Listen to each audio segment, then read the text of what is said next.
Hey guys, Montel here, and welcome to this edition of Let's Be Blunt with Montel. And I'm so glad to be back and banging out some more podcasts so that you can hear what's going on in the cannabis industry around the country and around the world. And I'm really psyched about today's guest. And we're going to get into that in just a second.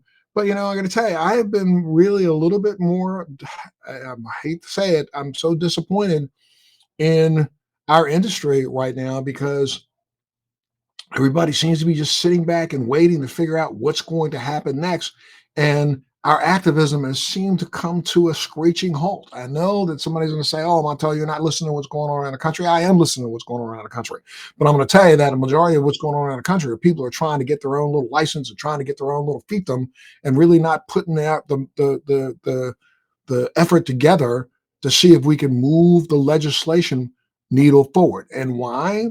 I mean, let's look at it. The country's I don't think we've ever been in this state of turmoil. But if there was one thing that everybody should recognize, and I'm not speaking down on one side or the other, I'm just talking to you straight up about the state of politics. It seems like if there's only one thing in this entire country that everybody agrees upon, that must be cannabis. Because if we look back to January 6th, and you look back at and listen to some of the reports, there was a lot of pot smoking going on when people were trying to raid the Capitol. I'm just saying. So whether you're right or left, there was a lot of smoking going on. So a lot of those people that were doing a lot of that smoking need to come together and say, look, I don't believe in what you believe in, but I do believe in cannabis. Let's start getting these politicians to recognize that it's no longer time for taxation without representation. You're taking taxes out of what we're selling in all of the states across the country where it's been made legal. If you're taking taxes, then how about represent this industry? And when I say represent this industry, an industry that's right now, information has come out that in 2021, in the legal market alone, the cannabis industry sold over $25 billion worth of product. That's what they be, folks. Be $25 billion worth of products. Let's put this in perspective. Milk in every grocery store in the entire country didn't sell more than $18.5 billion worth of product. How about energy drinks? Everybody loves the energy drink. You think everybody's drinking the devil out of it in coffee? $23 billion worth of product. Cannabis, $25 billion in the legal market. We know that the black and gray markets probably sold twice that. So we're talking about somewhere around $75 billion worth of product that's already been sold last year. 107,000 jobs created, the number one job creating vertical in America. And I think it's well over 200 jobs a day are created in this business every single day. And as we look at more states coming online, New Jersey, New York, Delaware, which is still skirting the edge, Maryland, all these states that are coming online now that are really starting to gain a robust footing in the industry, we're probably looking at an industry that's going to sell 2022 alone, probably $50 billion worth of, I'll say close to double what they sold last year. And according to an article in the January 2022 Rolling Stone magazine, the U.S. is pulled ahead of as one of the most valuable cannabis markets in the world, with the latest projections that it'll be worth over $90 billion by 2026. And they're talking about the legal market, $90 billion. Let's go back again to the gray and dark market. That's double that, triple that. So we're looking at probably $270 billion worth of cannabis being sold. However, when you look at this industry, representation across the board in desperate individual groups is really hurting, especially when it comes to females. Female leadership in the industry has declined to record lows. My guest today is no stranger to the male-dominated industry. She is using her voice to create space for those who've been marginalized and is speaking up about the disparities she's faced in the cannabis industry. She is the founder of the Black Market Group. Annick Goldsmith, thank you so much for being a part of Let's Be Blunt with Montel today. Thank you so much for having me. That was a great intro. Oh my goodness. Well, thank you. Well, look, I mean, let's talk a little bit about this as an industry. Let's go back and talk about your start and your background. Where are you from and how did you first get involved in the cannabis space? I worked in the traditional market, as we like to call it, in New York, just as a middle for a long time. I had like a normal, regular job also at the same time.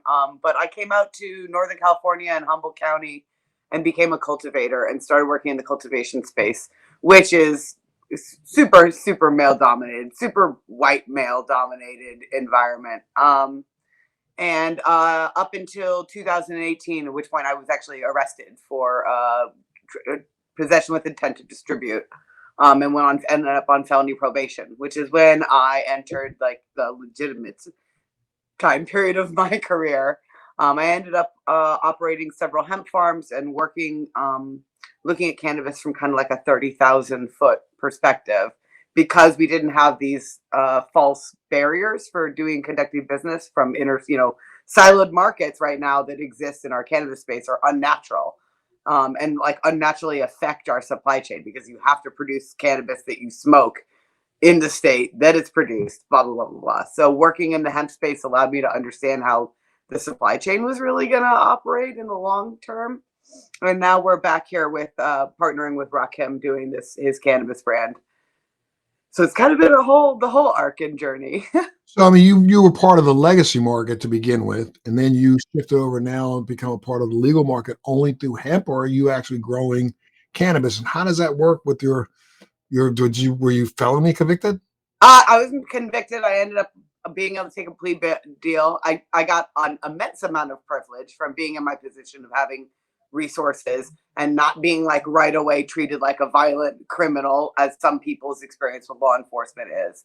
I had every privilege in the entire planet that allowed me to end up just having a plea deal with them, and that completed. So now that I can operate in the THC space, I no longer have any farm operations. So what we do is strategically partner with operators, both trying to promote legacy operators. We work with a lot of Black and brown farms right now, and we're trying to push that more because our entire brand position is based on outdoor production. And as we know, there aren't a lot of Black folks in that space. And so what we try to do is identify folks in that space and to be able to partner with them, and create predictability for them as an operator, because I've been there before. And that for us, creates like a diverse group of folks that we get to supply our brand through. So you are supplying basically the feedstock for companies that have individual brands. As actually our company, Black Market Group, does Rakim's cannabis line, which is Gotcha. where we started, and then we're moving on to other folks in rap and hip hop space, because it actually makes a lot of sense when you're a guy like Rakim, who is really steeped in legacy, and you understand how important it is when somebody builds something, and then the industry or whatever that thing is that you helped build evolves, and you still think that people who helped build it should have a place in it. So he, like folks like that and folks like from Mobb Deep, they really understand that on a fundamental level. So it made sense for us to pair those two pieces together. And you provide him with the feedstock that he uses for his product. Yeah, absolutely. And we do the packaging, art, events, things like that, and help him. And like the thing was going to him and saying, cool, there's like a million brands out there that are really expensive, like wrapper weed. How about something that has an ethical supply chain, that everybody who works makes at least $20 an hour? Everybody in the entire supply chain makes at least $20 an hour. How about supplying from farms that went through legalization, and have existed before that? So, and how about you provide people who want to buy cannabis with like reasonably priced, high quality cannabis? How about that for a brand position? That does more for you, Rakim, as a legacy in hip hop space, connecting with the folks who are your fans, than $80, wrapper weed ever will do. And now you're in California, so you can only supply to California. California has become kind of like, worse than the Wild Wild West in the last couple of years, has it not?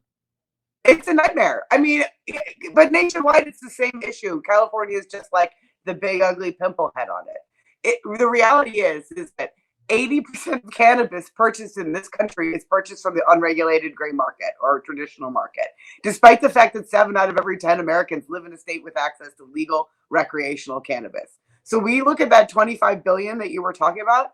The real market estimation is that the total market size is probably closer to 100 billion.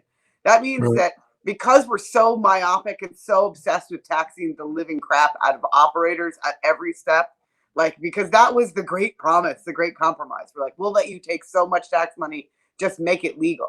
But the reality is that you can't compete with like the leanness and the entrepreneurship and the fact that consumers in New York don't want what's grown in New York currently, right? Currently. We are also in New York, by the way. We're working with 2 of the provisional cultivators under their new licensing program as well. But the goal is to establish, the reality is consumers like weed that was grown here in California. This is where the best cannabis in the country is. And even in California, 80% of cannabis purchased is from the unregulated market. We have a real problem. We are never, ever, ever going to uproot or disentangle this unregulated market if we don't start to look more honestly about what it means, about why, because it's not just the taxes. That's a big part of it, but there's a But I big think, you know, from my perspective, part of that problem is us as an industry, because you know and I think from a governmental standpoint, they've done what they feel is the right thing.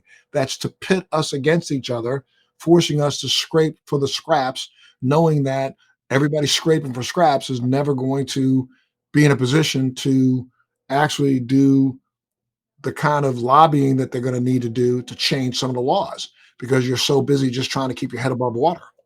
well, and we're also very good at this industry at getting ridiculous and fracturing based on like really things that don't matter, right? We can't all stand under the same umbrella because like that guy grows that way and that guy does his business that way. We're very good at pitting our own selves against each other in this industry because there's a lot of ego in the game and there's a lot of history and there's a lot of emotions and a lot of feelings that come from, you know, folks made real sacrifices. I would say the people on the retail side probably, even though I come from the cultivator side, those black and brown folks on the retail side of the traditional market paid much more significantly than the cultivator operators did. But there's a lot of feelings involved. The taxes are crippling, though. How do you compete if you have to mark things up at that many levels? How do you compete with the fact that in New York right now, how high quality light depth on the unregulated market is selling for $600 to $800 a pound? How do you compete with that? Right. And how do you compete with the reality? I mean, actually, this is kind of kicks into a side project that we started working. I'm working with folks to build a tech platform to put the power back on the dealers because people hate dispensaries already. We actually we're working towards doing a project with Meta World Peace with Ron Artest on this as well. And Rakim has also gotten involved as well. But basically we want to build a platform that this has been a goal of mine for a long time, build a platform that re-democratizes cannabis sales again, because people hate dispensaries. I hate to break it to you, dispensaries. I got a lot of lovely friends who own dispensaries, but unless you offer more than just a place to transact business, it's really hard to compete with a dealer who comes to your home, knows your taste, curates everything, and you're like supporting their small business. People who work in dispensaries make $17 an hour, right? A dealer is a 6-figure earner who is incentivized to care about you. So I want to legitimize those folks. They're like real business people and they know how to manage their stuff. And so for creating a tech platform that lets them set their own margins and continue to engage in that business feels like a really strong way to actually get a hold on what is actually happening in this industry, right? My viewpoint for all the way around all my businesses, the old way worked really friggin' well. Let's just keep doing it that way and figure out how to make that legal instead of reinventing something. Yeah, but you know, the Fed's not going to let you do that, because that means that they have to look at each individual dealer as an individual, you know, small business, an LLC. They're going to require them to you know, somehow register their business, and then of course, you know, there's a lot of small business people like that who don't want to go through that process because they know that once their name's on a book, somebody's going to come looking. But a So lot of people did. I know a lot of people who own dispensaries, who own cannabis farms, who were black market, who came out of the shadows, who said, I want to get involved in this.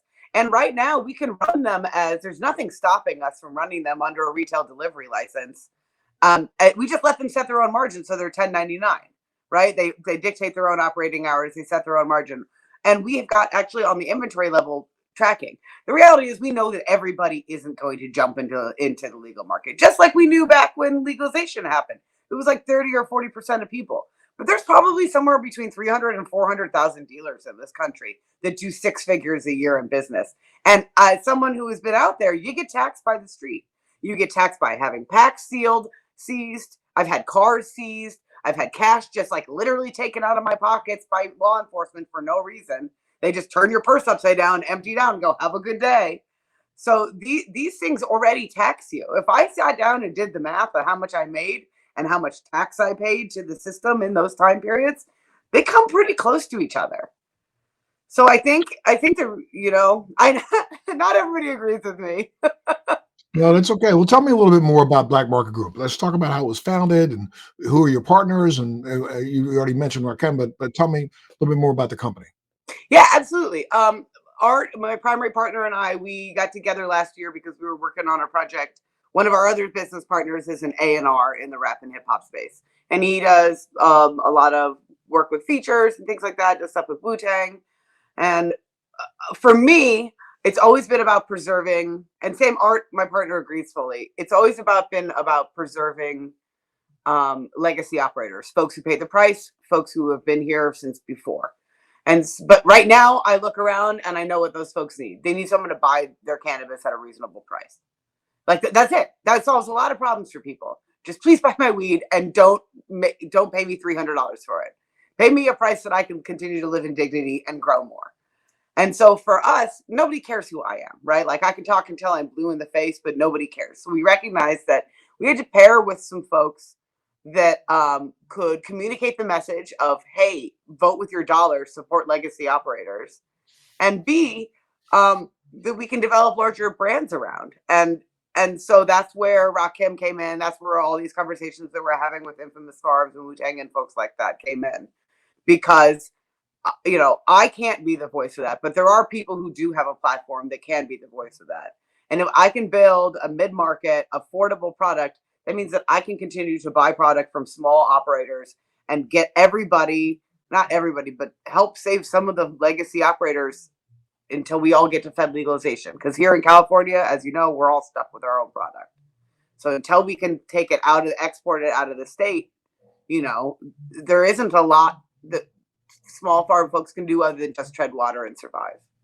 But you just said until we can start to get it out of the state, well, it's not going to happen until we convince legislators to change some of these draconian laws. And again, there's so many people in California trying to guarantee their own little footprint, not working together enough to go and lobby. I mean, look, come on, $25 billion in sales. Okay, let's say that 30% of that went off the top in taxes and fees. That still leaves, around $15 billion, $16 billion. I mean, if the industry decided to take even 10% of that and start doing what pharma did, and that is convincing politicians in Washington, D.C. by taking them to dinner, buying them a drink, hanging out with them on the corner, down from the Capitol. Those are how you get votes, and that's how you change attitudes. But we can't seem to convince this industry to come together to use that 10% to make a difference. And we have to start doing that, or you're going to be looking at this for the next 10 years. The CGA does a lot of good work. There's also the California Growers Alliance. There's the Humboldt Growers Alliance, Mendocino Growers Guild. The problem is those folks don't have a damn dime to their name right now. Should have happened when we all had a little more paper. But, the state tipped a lot of us upside down and shook our pockets when we went legal. I know folks who it cost them every penny they ever had just to be able to go legal. And a lot of folks can barely survive right now. But, we do have industry. The MORE Act is a nightmare. Adding another layer of taxation on top of us in general is not going to be the resolution. Any kind of federal legislation that adds more tax, there's no point. Like we can continue to build this industry legally all we want and have interstate commerce and have all that. But if we tax it so that it's not competitive with the unregulated market, then there's no point. It doesn't do anything good for anybody. We have to be able to be competitive with the unregulated market and give consumers what they want, which is delivery cannabis. So we'll talk a little bit about more about some of the other rappers that you're working with and their contributions to the industry. Yeah, absolutely. Well, what we're working on next is getting Infamous Farms up, which is Big Twins and Havoc from Mob Deep. That's been the next project, and that actually Twins and I are also working on this tech platform as well. He's decided to come on board and help me do dealer recruitment, which we recognize is going to be a big piece. We want to center our focus on some of these aspects with the dealers app. In places where people have been marginalized the most. So when we eventually launch dealers in New York, a lot of these folks are from Queensbridge houses. That's the largest project housing in the world, right? There's like over 7,000 folks living in there. Stone's Throw from Manhattan, that's like economic powerhouse, and yet there's all these folks living that can't, if you don't make money on books, if your money isn't legitimized, then you can't get out of the hood and you can't do stuff like that. So Big Twins and I have been working on this project and developing a mechanism for dealer outreach because we think that legitimacy is like a huge path forward for folks. It really all ties in with a lot of these pieces. Well, talk to me a little bit about you. I mean, you're a Caucasian female in this business working with rappers. I mean, right there alone, I'm sure that there's a target on your back and a sign in front that says no. I tend to not have a lot of problems, no matter where I live, because I approach things with honestness and kindness and general. I'm very direct. So, I think sometimes there's people who look at me and are like, who is that little like white lady? And I'm also very mindful of the fact that like I am a white person in the middle of a very black brand. Like there's an obligation to me to make sure that I'm like paying attention to what's going on around me and not just being like weirdly in the middle of that. But even before I was in cannabis, I was in male dominated spaces. So my dad never told me that there were things I'm not supposed to do because I'm a 5'2" woman. And so it has never occurred to me my entire life that there are things that I'm not supposed to do because I'm a 5'2" woman. And I am grateful for my dad every day for that. But I mean, we look at what's been going on in the industry. I mean, in the last year, it just seems like a lot of the 5'2" other women in the industry have kind of fallen out. Yeah. Um, you know, I think from a representation standpoint, as a vertical, as an industry in America, this industry is now fallen well below 30% female representation, Oh, yeah. and It's it's starting shameful. to fall even more. I mean, what do you think about that? I mean, there are environments that you work that there's so much ego involved and there's so much like that fragile male masculinity, all that. I worked on farms where I was like, nope, not today. Like early in my career when I didn't know if I was going to be able to get another job at another farm, where I was just like, I'm not putting myself through this. And that's what happens to a lot of women. There's a lot of bullying. There's a lot of, I mean, I'm loud, I'm pushy, I'm like a person of Jewish heritage from New York. So some of these things don't bother me as much. But like it sucks, I think, for a lot of folks to have to fight to even have words come out of your mouth, right? Like you just get trampled by people. And a lot of the energy, a lot of the women, the energy of the women who are in the space is very nurturing and very maternal, like especially in the cultivator side. There's a lot of these like really amazing like plant mamas, but they have a really gentle energy and they're not gonna fight. They're not gonna sit here and fight because that's not their style. And some of that like hyper masculine stuff that goes on, a lot of the ego game, that's always been a part of this industry is really off-putting to women. It doesn't create club. But then the problem is you end up with companies that are just like run by one type of person.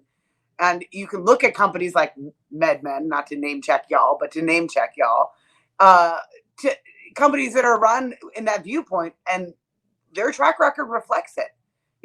Diversity is strength. Diversity of voices is strength. Diversity of backgrounds is strength. You are only ecosystems. The more diverse, the stronger they are. Your garden, my cannabis garden, the more diverse the microbiome and the biologicals, the stronger the cannabis garden is. And so we see like the problems with lack of authenticity. I mean, even cookies kills it because they're authentic. They may be like super male dominated at this point, but that's coming from somebody who has actually been in this industry pre-legalization and, allegedly used to move packs and has a connection to the culture of the industry. and that's still masculine, but not like toxic masculine.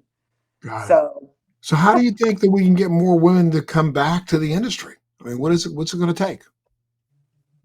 I mean, um I have a brand right now that I've relaunched in nationally, both a CBD brand and a THC brand. I launched my THC brand in Massachusetts, and the president of my company is a female, and who does 80%, 90%, 95% of all the work for the company, and everything from distribution to making a deal, signing a contract. She does it all. I mean, literally, it's a brand in my name.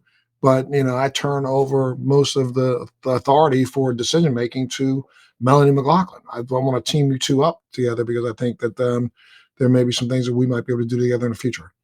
Absolutely. I mean, I think that's literally just it. It's the same thing as like of what has gotten said anytime that you are trying to excuse your own, not you, a person or an industry is trying to excuse themselves for not having participation from a diverse group of backgrounds is, oh, well, there was no one there. Bro, you have to go out of your way. You just have to like go. The reason that there's no one there is because there's no one in the leadership pipeline because you put everybody off early on. It's the same reason why we have really low participation from Black and brown folks. I mean, it's even less, right? It's like a tiny fraction of Black and brown folks who own cannabis businesses, right? A tiny, tiny fraction of outdoor growers, tiny, tiny fraction. Is that you just, if you're in a position when you're making those choices, you got to proactively say, like, this is what I'm doing. I am going to go look for a woman. Sorry, that sounds like it's like, reverse sexism, which is not a thing. The reality is that we have to be more proactive, and we have to create leadership pipelines. That means hiring people in positions that are not just trimmers. That's where women were relegated in this industry for a really long time. When I first got hired, I got hired as a trimmer. Ooh, it's a girl, she's cute, whatever. You know what I mean? But the reality is that there's very little stopping me, but I wanted to learn about the farm work and wanted to learn about those pieces. And you just we have to include those folks early on in the pipeline and not just say, cool, all you get to do is the monotonous lady work now, you Well, know? you say early on in the pipeline, but I think this pipeline period is still so early on. I mean, I don't think people understand that, the cannabis industry in America is like the Wright brothers pushing that plane down that hill by a beach. We haven't even put engines on it yet the right way or put the engines on it to sustain it. We haven't gotten the jet engines yet. So we are still in this fledgling, very, very early on part of this business that it would behoove. I think you made a comment about the fact that what people don't understand is that it's going to take women to actually help move this industry forward. I mean, it's strength, right? Like it's all strength about, and that's why I always have these. I mean, it's crushing right now being in the cannabis industry. It is. It's deflating at times. It's really challenging. You kind of have to be an insane person to continue to wake up every day and just be like, I swear it's going to get better because I believe it can. And I also believe we're all in a position right now where we can make this industry what we want to. It's still early, right? It's still nascent. It's a little baby right now. We can still do this. We can still save this thing. We can still make it not terrible. We can still make it a source of living wage jobs and like dignity and work.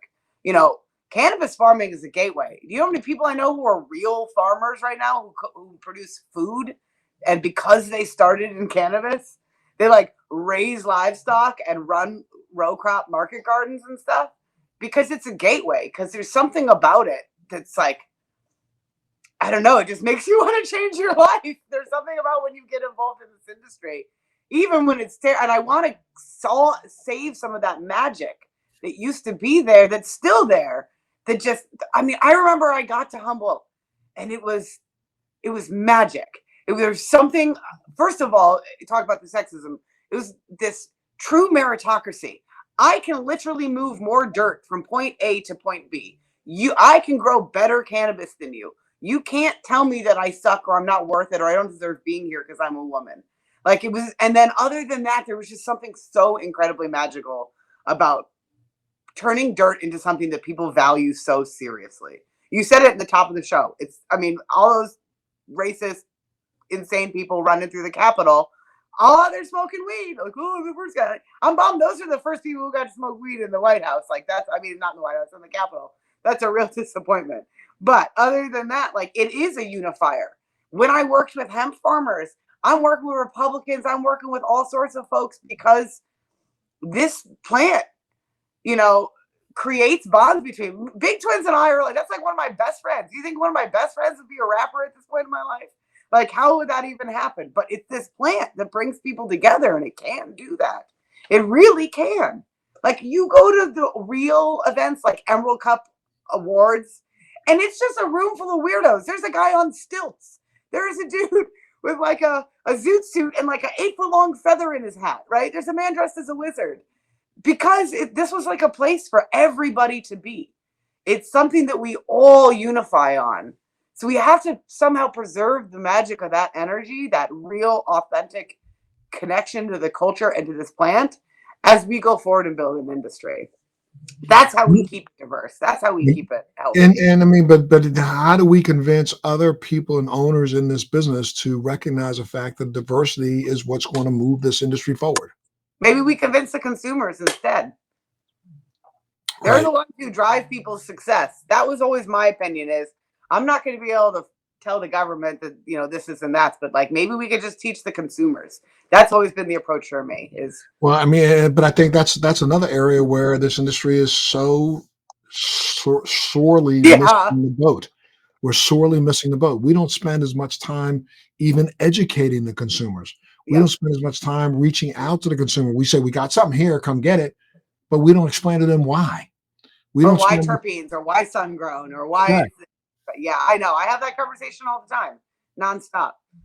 Yeah, but I mean, how do we convince the rest of this industry to start having these conversations? Because I mean, look, Farmer learned this a long time ago. That's the reason why when you turn on your television set, you know, every 15 minutes or every 12 minutes, you see a commercial come on talking about some brand new thing to shove up your ass. I mean, basically some brand new pill, some suppository. Yes, So take this pill, take that pill, take this pill, take that pill, take this pill. But they do that because they know that if they beat you over the head in your living room, you'll go in your doctor's office and say, well, can you tell me about this Eliquis? Can you tell me about this? Can you tell me about this? They know the names of things and they don't have any idea what it does, but they know the name. And that's part of the problem. We have not been able to come together and even recognize the fact that, yes, there were laws put in place to thwart us from marketing, but there aren't laws that thwart us from educating. Honestly, this is something that I've been thinking about too, is that we can produce PSAs and run. I've actually been thinking about this because I can't advertise, but I can produce educational material. Absolutely. That's something I've been trying to beat this industry over the head. As a matter of fact, I'm getting ready to do something.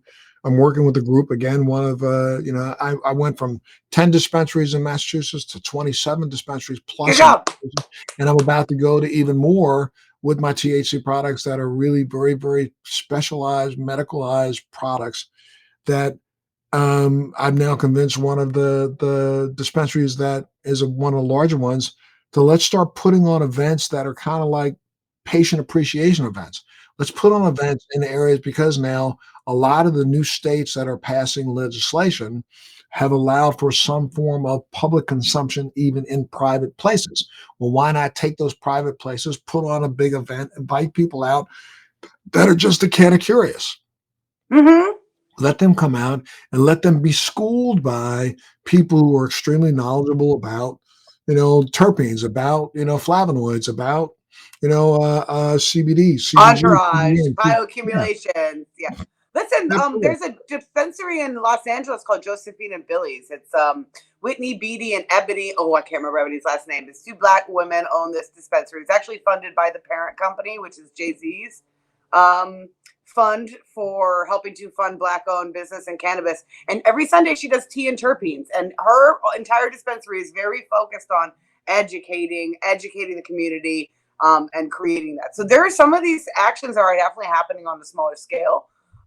In California, there's a big push to include terpenes on packaging and labeling.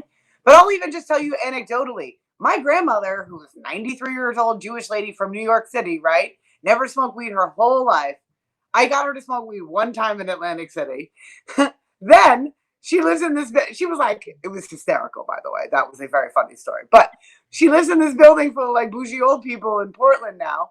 And they had a doctor come in and give them all a lecture and said, hey, all of y'all should be smoking weed. Each and every one of you. all of you, all of you, all of you, all of you. It's good for you. It's better than your sleeping medications. And her whole bit, the dispensary that's like next door to her building, is doing crazy business now. They weren't responsible for that. But I get calls from her and her friends all the time. How do I put this battery on this cartridge? Which strain should I get? Oh, your father always picks up the wrong weed. You're so much better. How don't you know? And my grandmother's like a weed head now. Like if she runs out of her edibles, I get phone calls. Well, but see, but most people don't understand that. Like in places like in Israel, they have looked at cannabis as a geriatric drug for the last 12 years. Matter of fact, I think it was since 2010 or 2011. If you have, all you have to do is take your driver's license to one of about 6 different hospitals, and you can get a prescription filled for cannabis just when you turn, I think it's 65 or 70, That's because why they they're ahead in recognize, research too. huh? That's why they're so far ahead in cannabis research as well, But both people don't know that agronomic cannabis. studies and lab. But most people don't know that cannabis research was funded by us in Yeah, Israel. I know. We're the ones who funded it, but Yeah. we don't let people know that. So, I mean, I think it's time if we spent more time doing B2C than B2B. When I say B2C, I'm talking about B to consumer, business and You're consumers. right. If we spent more time doing that, you'd have something that would have a groundswell. I mean, you take a look at some of the medications that have taken off in the last year or two when it comes to everything from, pain to you name it. The medications that have taken off are the medications that people see in their living room shoved down their throat every 12 minutes doing a TV show. Look at this pill, look at this pill, look at this pill. Mm-hmm. That's what they hear, and it reverberates in their ear. And they walk in the doctor's office and says, "Have you heard about this drug?" And the doctor says, "Well, I think it might work for you." Why? Because he's getting a kickback. So Right. we start as an industry recognizing the fact that we should have CBD on every shelf in every doctor's office across the country. Mm-hmm. It's legal. Why isn't it there? Well, and And like even my grandma's reaction to now replacing all of her sleeping pills with cannabis products, with THC and CBD cannabis products, is she was pissed. She was really mad. She was like, "This is," and my grandma doesn't swear. She's a classy lady, right? But she's like, "This is absolute bullshit. They told me that this stuff is dangerous my whole life. My whole life, they told me this is dangerous. And now I've been on sleeping medication and anxiety medication and this is and that's my whole life. They've been throwing pills at me. And all of those are gone now. And all I take is an edible that's made out of plant every night." Like she was mad. Like there was definitely like I was shocked. She was just like, "This is absolute bullshit." yep, That they're so happy to shove their. I mean, even them making like special carve outs for like FDA approved hemp derived or THC derived products, but we can't have whole plant. right. Absolutely Limiting ridiculous. all the states right now, like California and Oregon, are some of the most egregious, eliminating any kind of medical program. So now, no matter who you are, you're paying taxes on your cannabis Right.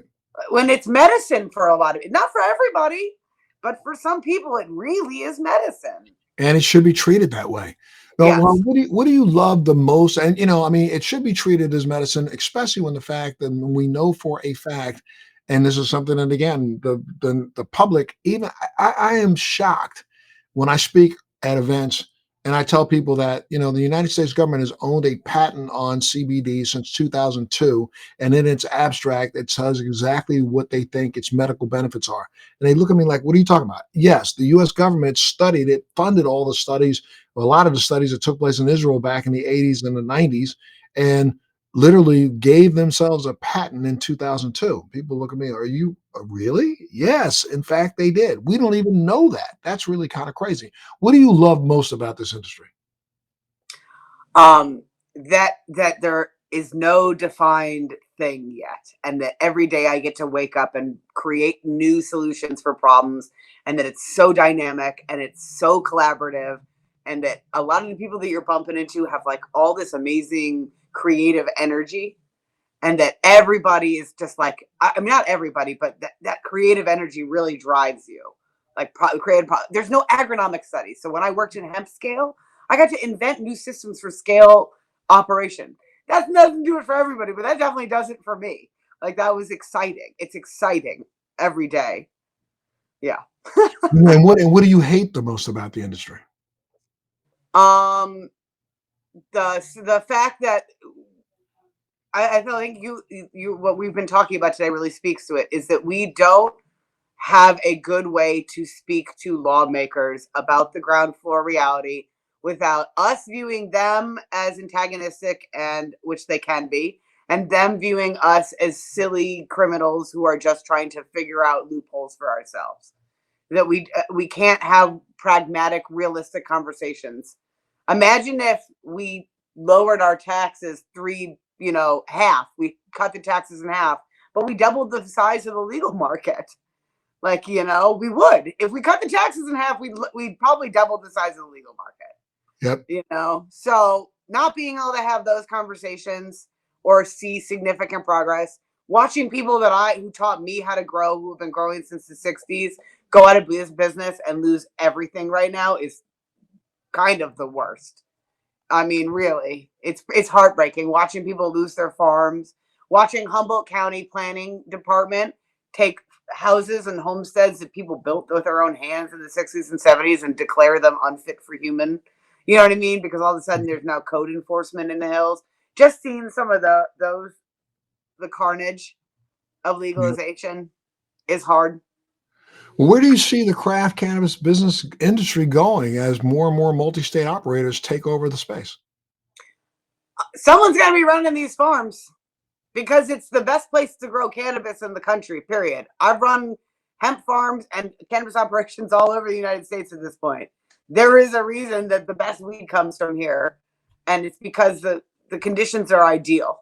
The weather conditions, everything, the climate, and there's a huge amount of trained people for the industry. So someone's going to be running these farms. I really, really hope it's the people who started them, at least some percentage of them, but someone will own these farms. They'll probably buy them for pennies on the dollar over the next 2 years if we don't do something to Well, save I them. mean, there is I know you know of the Cornbread Mafia, which is Kentucky in that area, which a lot of people don't know. One of the biggest busts in cannabis took place there, not in Humboldt County, there Oh, that back. was before Humboldt. That's where all the weed was Right. grown. That's where all the wheat was grown. And so, now they've had a nightmare in the last couple of months with the flooding that's taken I place, know.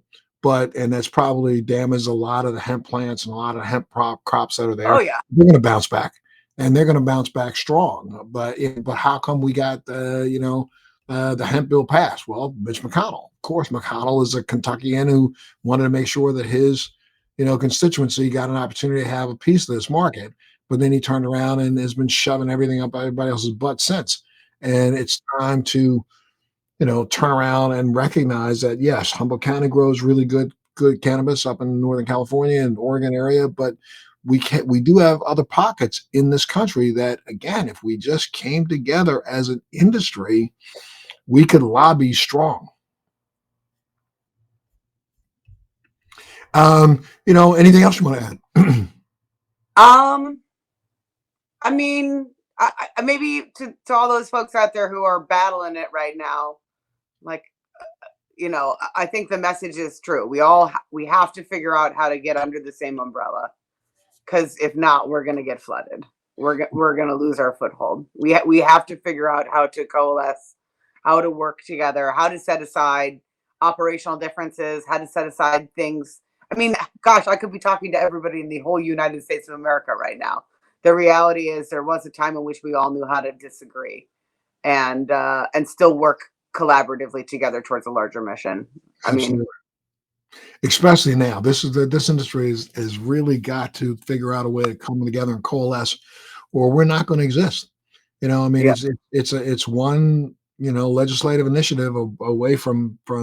And I don't think you can ever put this cat back in the bag, No, but no. they can do as much as they can to stop the cat from flourishing. Well, I got to say thank you so much, Annick, for being a part of this show today. I know people are going to want to reach out to you. How will they get a hold of you if they wanted to get a hold of you? Did I lose you? You're back. I'm on Starlink because I live up in them hills, and it's usually pretty good. Thanks, Elon Musk. But Mhm. it's usually pretty good. Every once in a while, it drops out. Yep. But But yeah, so they can't put the cat back in the bag. It's here. They can make our lives difficult. They can decimate the legal industry. They can decimate those folks who came out with, earnestly with the intention to and the desire to try and build something legal for themselves. But I mean, cannabis is here to stay. If my grandma's smoking it, good luck getting rid of. Good there luck you go. taking anything away from Judy Goldsmith. There you go. So tell me again, how can people get a hold of you? What's your At Black Market Certified on Instagram is probably the best way. Black Market Certified on Instagram? Okay, good to go. And Thank, I got to thank you so much for being a part of the show today. Wish you thank the best of you. luck. And I'm going to make sure that my CEO president reaches out to you. Her name is Melanie McLaughlin. I would And love that. Melly's been stomping in this business for quite a long time. So Awesome. I I really think you guys appreciate that. absolutely. And maybe there's some stuff we can do together. Absolutely. Thank you so much for your time today. And you doing the show is great because you like, I mean, when I just 2 seconds, sorry, but when I would stay home from school sick, like your face is, there's ubiquity and to your face and bringing you and what you stand for into normalizing these conversations about cannabis is like really important work. I mean, it's really important. And I'm grateful that you're doing stuff like this. Like it's valid. I thank you so much. I've been banging away at this for 20 years, and I'm going to keep banging away at this. I'm grateful. I'm grateful for folks like you. I mean, And, thank you, Montel. and grateful for folks like you too. So thank you Thank so you. much for being part of the show, and thank you for tuning into this edition of Let's Be Blunt with Montel. Thanks for joining me on Let's Be Blunt with Montel. Please make sure you're subscribed and hit the bell to be notified when new episodes post each week. We'd love to hear your feedback also, so please send us your comments.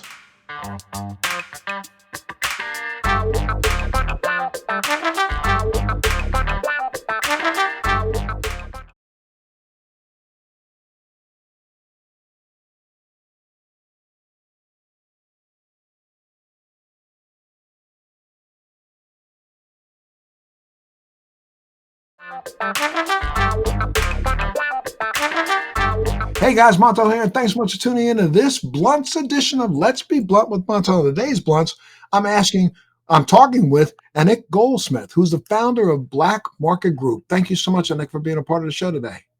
Thank you for having me. Absolutely. Why don't you tell us what the mission of Black Market Group is?